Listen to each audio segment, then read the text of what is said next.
Bonjour, bonjour. Aujourd'hui, j'ai envie de vous parler de mon activité sportive favorite avec mes chiens, à savoir les sports de traction. Alors l'activité, notamment canicross, suscite un très gros engouement depuis ces dernières années, notamment depuis le confinement. On trouve maintenant absolument partout du matériel de canicross, ceinture, laisse amortie, etc. Mais quels sont les bons conseils pour bien démarrer, pour bien courir avec son chien? Parce que soyons-en très conscients, tout ça c'est une activité sportive avec des règles, avec un apprentissage à mettre en place.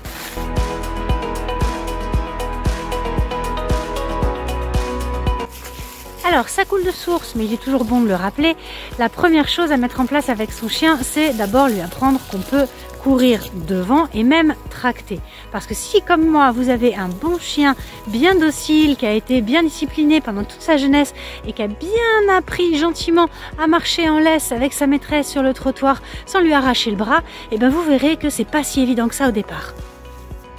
Mais avant de nous élancer en forêt avec notre chien, voyons d'abord le matériel dont on doit disposer pour pouvoir courir avec lui en toute sécurité et avec un maximum de confort.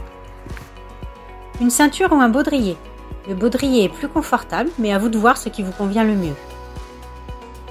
Une laisse amortie. L'amortisseur permettra d'absorber les chocs pour vous et pour votre chien. Un harnais approprié à l'activité. Pas question de courir avec le chien attaché au collier. L'attache du harnais devra se situer entre le milieu du dos et la base de la queue en fonction de la taille de votre chien. Plus votre chien est grand, plus l'attache devra être basse. Assurez-vous d'abord que toutes les conditions soient optimales pour commencer à entraîner votre chien. D'abord, évidemment, on ne fait pas courir, on ne fait pas tracter à plus forte raison un chien en pleine croissance. Donc évitez de faire tracter votre chien, de l'initier au canicross à proprement parler ou aux autres sports de traction avant l'âge de 12 à 18 mois. N'oubliez pas non plus que le chien n'est pas comme nous, il ne transpire pas par les pores de sa peau. Son système de régulation thermique interne est lié à son halètement et donc à la température extérieure de l'air. On évitera de faire courir son chien quand il fait une température supérieure à environ 15 degrés et on vérifiera bien le degré d'hygrométrie aussi de l'air ambiant.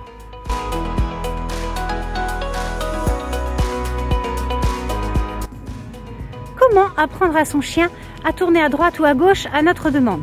Eh bien en fait c'est pas très compliqué tout ça et vous pouvez vous y mettre dès le plus jeune âge puisque ça peut s'apprendre pendant les promenades. Facile, votre chien est en laisse avec vous en promenade. Vous lui demandez droite, vous tournez vos épaules à droite et vous vous engagez dans le chemin à droite. Ou alors au contraire, vous lui demandez gauche, vous tournez vos épaules à gauche et vous vous engagez dans le chemin qui est à votre gauche.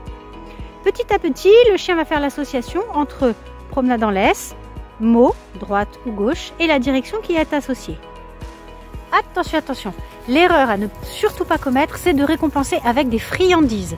On récompense simplement parce que la balade continue, éventuellement on récompense parce qu'on dit oui, on se met à courir un petit peu, enfin bref, quelque chose de drôle, mais surtout, pas de friandises si vous espérez pouvoir courir un jour avec votre chien. Et si vous n'arrivez pas à le focaliser sur votre direction, deux solutions s'offrent à vous. La première, c'est de choisir quand lui prend une direction, droite ou gauche, et de dire le mot à ce moment-là. Donc c'est lui qui décide, mais ça va permettre l'apprentissage et l'association du mot et de la direction. La deuxième, c'est de prononcer son prénom avant de donner votre ordre de direction. Par exemple, Frix à droite, ou alors Frix à gauche. Frix, G.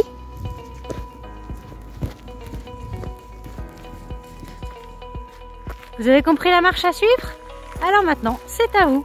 À bientôt!